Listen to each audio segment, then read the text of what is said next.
नमस्कार मित्रांनो, आज मी तुम्हाला कृतिदेव मध्ये आपण कसे लिहायचं ते थोडक्यात दाखवणार आहे. नॉर्मली आपण जे टायपिंग करतो त्यासाठी ती आपल्याला फॉन्ट येणं गरजेचं असतं, पण गुगलने एक ऑप्शन दिलेला आहे, ती आपण मराठीत लिहू शकतो इंग्लिश फॉन्टचा वापर करून. इथे तुम्ही बघाल Google transliteration English to Marathi याचा वापर करून आपण इंग्लिशमध्ये टाईप करून मराठी अक्षरे जुळवू शकतो. आपण एक नमुना बघूयात. या लिंकवर मी क्लिक केलं आहे. आपण लिहूयात कृती देव कन्व्हर. कधी कधी वेगवेगळं लिहिणं ही सोयीस्कर पडतं, त्यामुळे त्याचा वापर करणं सोपं होऊन जातं. कन्व्हर्टर 4 आणि हा R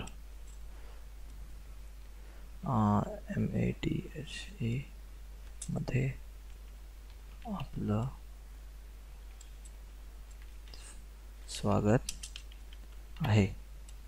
आता हे फॉन्ट मी लिहिलेला आहे मराठीमध्ये. आता मला माहिती नाही हा कुठला फॉन्ट आहे, त्यामुळे हा Ctrl+C करून डेस्कटॉपवर एक फाईल सेव्ह केलेली आहे वर्डमध्ये. आपण पाहूयात की ते नक्की कुठल्या फॉन्टमध्ये मला कृतिदेवमध्ये कन्वर्ट करायचं आहे. त्यासाठी मी त्याला सिलेक्ट केलं आहे. तुम्ही बघू शकता मंगल आहे. मी जरा फॉन्टचा आकार वाढवतो आहे, 18 करतो आहे.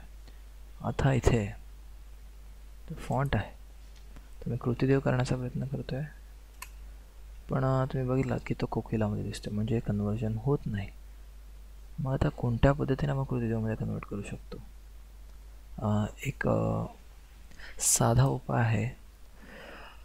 आपण एक साईट दिलेली आहे इंडिया टायपिंग म्हणून, इंडिया TYPINGKRU कृतिदेव कन्वर्टर. आणि इथे तुम्ही पाहाल की Unicode to Krutidev converter Hindi typing. इथे मी क्लिक केलं. इथे दिलेला आहे टाईप और paste in Unicode Mangal font to get Krutidev font copy to converted. आता आपण कसं याचा वापर करूया ते बघूयात. आता मी हे सिलेक्ट केलेलं इथे टाकतो आहे, इथे मी पेस्ट करतो आहे. ओके, हे इथे पेस्ट झालेलं आहे.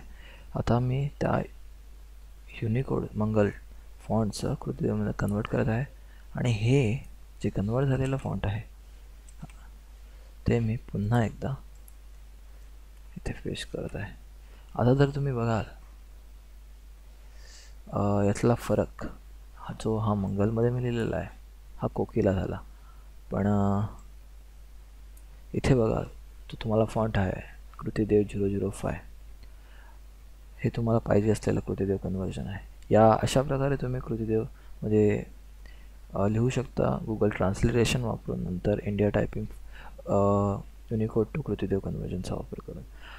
आणि आणखी एक गोष्ट की यासाठी आपल्याकडे कृतिदेव फॉन्ट इन्स्टॉल असणे गरजेचं आहे. मग अशा प्रकारे तुम्ही कोणत्याही फाईलमध्ये कृतिदेवमध्ये लिहू शकता. हा व्हिडिओ कसा वाटला याबद्दल प्रतिक्रिया व्यक्त करा.